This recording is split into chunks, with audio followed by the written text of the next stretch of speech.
Hello बच्चों, आप सभी लोग सुपर में स्वागत है। तो मैं फिर क्लास 10 का वीडियो बनाने के लिए आ गया हूँ, जो चैप्टर होगा त्रिकोणमिति के कुछ अनुप्रयोग। इसमें इससे कि पहले मैं चार क्वेश्चन जो है यूट्यूब पर सारे अपलोड हो चुके हैं, और मैं ये क्वेश्चन बना रहा हूँ 5, जो आपको इसमें बेसिक्स और प्लस क्वेश्चन का दोनों चीज़ें बताई जाएगी। और आपको ये सारा चीज़ें आपको वीडियो अपलोड चाहिए तो आप ये कारण में जाइए, यूट्यूब पर सर्च करिए, वहाँ पर सारे वीडियो आपको अवेलेबल मिल जाएंगे। तो आइए इस बच्चे ये जो चैप्टर है इसमें बच्चों को ये थ्योरेटिकल देकर उनको फिगर ड्रा नहीं करने आता है, यानी फिगर बनाना नहीं आता है। लेकिन मैं इस क्वेश्चन में ऐसा जादू करने वाला हूँ कि सारा बच्चा वो बेसिक्स जो मेरा वीडियो देखा होगा तो उसको आसानी से ये क्वेश्चन समझ में आ रहा होगा कि इस क्वेश्चन में लिखा क्या है। बेसिक लिखने के बाद ये क्वेश्चन का फिगर कैसे बनने वाला है। तो वीडियो में आइए, लास्ट तक बने रहिए। मैं क्वेश्चन करता हूँ स्टार्ट। कह रहा है कि भूमि से 60 मीटर की ऊंचाई पर, देखिए भूमि से 60 मीटर की ऊंचाई पर एक पतंग उड़ रही है। देखिए भूमि मतलब क्या होगा, आधार होगा। वहाँ से 60 मीटर की ऊंचाई पर क्या करे, पतंग उड़ रही है ना, उड़ रही है। अब पतंग में डोरी को अस्थायी और अस्थायी रूप से भूमि के एक बिंदु से बांध दिया गया है। अस्थायी रूप से उसको एक डोरी पर एक जगह पर बांध दिया गया है, जो पतंग जो है 60 मीटर की ऊंचाई पर क्या करे, उड़ रही है। फिर कह रहा है कि भूमि के साथ डोरी का झुकाव 60 डिग्री है, यानी भूमि से लेकर और पतंग जो है उसकी जो बीच जो इसके साथ जो एंगल बनेगा उसकी कोण कितना है, 60 डिग्री का बन रहा है। तो यह मानकर कि डोरी में कोई ढील नहीं है। तो डोरी की लंबाई है, ढील का मतलब यह है जो हमारा पतंग जब उड़ रही है तो पतंग का जो रस्सी है वो ढीला नहीं हो रहा है, यानी लूज नहीं हो रहा है। तो इसमें देखिए मैं क्वेश्चन को मैं बताऊँगा कि इसमें इसका फिगर कैसा ड्रा होगा। इसमें फिगर कैसा, पहले फिगर में बना रहा हूँ। देखिए इसमें कह रहा है कि जो पतंग होगी वो 60 मीटर की ऊंचाई पर, कहाँ से, धरती से, यानी भूमि से 60 मीटर की ऊंचाई होगी। देखिए तो ये हमारा मान के चलिए ज़मीन है, ये मान के लिए ज़मीन है। आज ज़मीन हो गया, ये ज़मीन हो गया तो ज़मीन से 60 मीटर क्या है, ऊँची। 60 मीटर क्या होगा, ऊँची। ये 60 मीटर हमारा हो गया ऊँची, क्या हो गया, ये 60 मीटर ऊँची हो गई जो पतंग उड़ रही है। पतंग हमारा यहाँ पर है, ये पतंग यहाँ पर ऐसे बना देते हैं, यानी पतंग ऐसा है, इसको मैं ऐसा बना दूंगा, यहाँ पर एक एरो बना दूंगा, ऐसा पतंग है। और इसमें क्या करूँगा, यहाँ पर तनी हुई रस्सी है, तनी हुई रस्सी, इसका नामकरण कर A, B और C। ठीक है, देखिए ये हमारा यहाँ से कोई लड़का होगा, ये जो लड़का होगा जो यहाँ से पतंग को क्या करता होगा, उड़ाता होगा। कैसे होगा, यहाँ से रस्सी छोड़ा होगा या पतंग यहाँ पर जाकर उड़ रही होगी। ये लड़का धरती पर खड़ा है, यहाँ पर नीचे खड़ा हुआ है, यहाँ से एकदम रस्सी को उड़ा रहा है, एकदम धड़ाड़ा कर क्या कर रहा है, पतंग को उड़ा रहा है। यहाँ पर जो एंगल बना रहे हैं, ये पतंग और बीच की दूरी जो ढील रस्सी नहीं कर रहा है तो इसके बीच के जो एंगल बनेगा वो बन रहे हैं कितना, 60 डिग्री। कहाँ गया, झुकाव जो है 60 डिग्री बन रहा है, 60 डिग्री बन रहा है।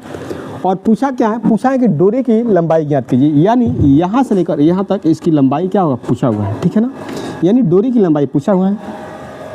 अब इससे हमको कोई मतलब नहीं है, ये हमको पता है और ये हमको पता है। तो आइए पता चल ही गया। देखिए डोरी और पतंग, जो लड़का उड़ा रहा है और पतंग जहाँ उड़ रही है, उनके बीच जो एंगल बनेगा वो क्या बनेगा, 60 डिग्री का एंगल बन रहा है, यानी 60 डिग्री का एंगल बन रहा है वो।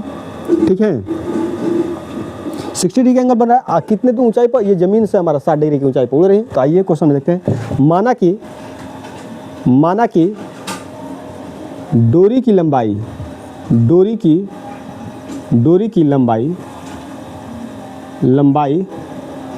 जो डोरी की लंबाई होगी, कुछ ही मान सकते हैं, AC है। ठीक है, आप समझिए। और ऊंचाई कितनी है, ऊंचाई जो हमारा है, ऊंचाई कितनी है, भूमि से ऊंचाई, यानी ऊंचाई जो हमारा दिया हुआ है, ऊंचाई दिया है H = हमारा दिया है 60 मीटर।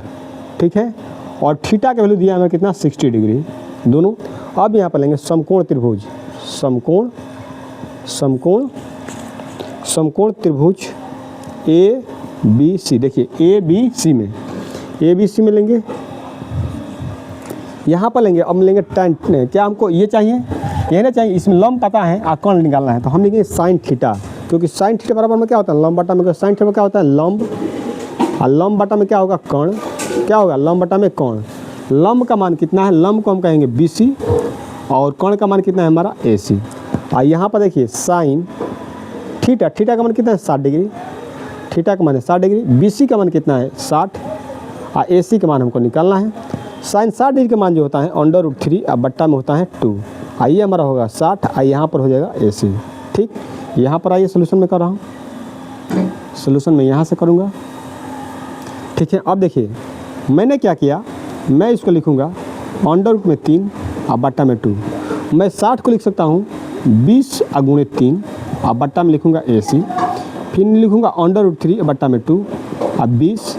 और देखिए यहाँ पर 3 है ना, 3 को मैं चाहूँ तो डबल अंडर रूट 3 लिख सकता हूँ, क्योंकि डबल अंडर रूट 3 का वैल्यू होता है केवल क्या, 1 3 होगा। डबल अंडर रूट 3 का मान 1 होगा, क्योंकि मैं कभी इसका वीडियो बना दूंगा। तो देखिए 1 अंडर रूट 3 से 1 अंडर रूट 3 क्या होगा, कैंसिल हो गया। अब यहाँ पर बच गया 1/2 और यहाँ पर हो गया 20 अंडर रूट में हो गया 3 और बट्टा में हो गया AC हुआ कि नहीं हुआ।